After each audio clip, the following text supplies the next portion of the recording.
नमस्कार, जय माता दी। मैं हूँ एस्ट्रो वास्तु एक्सपर्ट सावी सिंह। नवरात्रि के पावन अवसर के दौरान हम आपको बता रहे हैं कि माता रानी के हर प्रत्येक स्वरूप की पूजा अर्चना आपको किस प्रकार से करनी है, किस प्रकार से माता रानी के हर स्वरूप को आप प्रसन्न कर सकते हैं। और इसी के साथ साथ सबसे महत्वपूर्ण चीज़ कि माता रानी के प्रत्येक स्वरूप की पूजा अगर आप करते हैं तो उनका हर एक स्वरूप अपने भक्त को क्या कुछ खास प्रदान करता है, क्या कुछ खास वरदान देता है माँ का प्रत्येक स्वरूप। आज हम बात करने वाले हैं माता रानी के छठे स्वरूप की, जो कि है माँ कात्यायनी का स्वरूप। माँ कात्यायनी क्या कुछ खास अपने भक्तों को प्रदान करती हैं?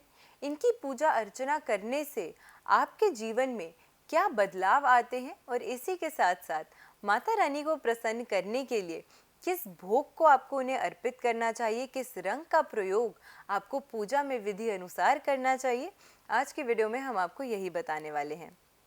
जो भी व्यक्ति माँ कात्यायनी के इस रूप की अर्चना करते हैं, आराधना करते हैं, उनको दिव्य शक्तियों का जो वरदान है वो अपने जीवन में प्राप्त होता है। दिव्य शक्तियों का वरदान प्राप्त होने की वजह से ऐसे व्यक्ति जो होते हैं वो अपनी लाइफ में हर ऑब्स्टिकल का सामना कर पाते हैं, हर विपरीत सिचुएशन, हर विपरीत कठिनाई का सामना जो है वो व्यक्ति दृढ़ निश्चय से कर पाते हैं। और इसी के साथ अगर कोई भी कठिन योजना ये अपने जीवन में बनाते हैं तो उसे सफलतापूर्वक अंजाम तक पहुंचाने में भी ऐसे लोग सज्ज होते हैं। यानी कि आप जो भी प्लानिंग करते हैं अपने फ्यूचर के लिए, उसको अच्छे से एग्जीक्यूट करने के प्रति आप सक्षम होते हैं अगर आप माता रानी के इस स्वरूप की पूजा अर्चना करते हैं। माँ कात्यायनी के इस रूप की पूजा जो भी भक्त करते हैं, विधि पूर्वक करते हैं, विधि अनुसार करते हैं, तो उनकी लाइफ से हर प्रकार का संकट जो है वो दूर होता है। और इसी के साथ शत्रु का भय अगर किसी व्यक्ति को हमेशा सताता रहता है तो वो भय भी खत्म होता है। माता रानी की इस रूप की पूजा अर्चना करने से वो कन्याएं, स्पेसिफिकली वो महिलाएं जो अपने लिए एक अच्छे वर की तलाश में हैं, अगर आप अपने लिए एक अच्छा लाइफ पार्टनर सिलेक्ट करना चाहते हैं, उसकी तलाश में हैं, तो माता रानी के इस स्वरूप की पूजा अर्चना करने से आपकी ये खास मनोकामना जो है वो भी पूर्ण होती है। तो इसी कारण से कन्याओं के लिए बहुत ही आवश्यक है कि वो माता रानी के इस स्वरूप की पूजा अर्चना ज़रूर करें अगर आपको लगता है कि आप अपनी लाइफ में उस स्टेज पे हैं जहाँ पे आप एक कंपैटिबल और एक अच्छा लाइफ पार्टनर अपने लिए चूज करना चाहते हैं। ग्रह किस ग्रह का नियंत्रण माँ का ये स्वरूप करता है उसकी भी हम बात करेंगे। कौन सा भोग आपको इन्हें अर्पित करना चाहिए, कौन सा शुभ रंग माँ को प्रसन्न करेगा, इसकी भी हम बात करेंगे। लेकिन उससे पहले ये समझ लेना चाहिए कि माँ का ये स्वरूप दिखता कैसा है, ताकि इनकी जो छवि है उसे आप अपने मन में उतार सकें। और माँ दुर्गा की पूजा अर्चना करते समय अगर आप माँ कात्यायनी के इस रूप का स्मरण करते हुए पूजा अर्चना करते हैं तो और ज़्यादा लाभ जो है वो आपको अपने जीवन में प्राप्त होता है माँ कात्यायनी की पूजा से। नवरात्रि की छठी तिथि पर, 6th तिथि पर माँ कात्यायनी के स्वरूप की पूजा अर्चना की जाती है। ये माँ दुर्गा का छठा स्वरूप माना गया है और इसी वजह से माँ कात्यायनी का ये जो रूप है, ये रक्षा के उद्देश्य से इस रूप का जो निर्माण था वो हुआ था। इन्होंने, माता रानी के इस स्वरूप ने देवताओं की रक्षा के लिए महिषासुर नाम के जो एक दानव थे, जो एक राक्षस थे, उनका वध किया था। और फिर जितने भी देवता थे उनको एक तरीके से सुरक्षा प्रदान करी थी। तो इसी कारण से माता रानी का ये जो स्वरूप माना गया है, ये भी बहुत ही अलौकिक, बहुत ही शक्तिशाली स्वरूप जो है वो माना जाता है। इनकी 4 भुजाएं हैं, जिनमें से 2 भुजाओं में ये वरद मुद्रा और अभय मुद्रा धारण करती हैं और इसी के साथ इनकी बाकी 2 भुजाओं में कमल के पुष्प और साथ के साथ खड्ग रहते हैं।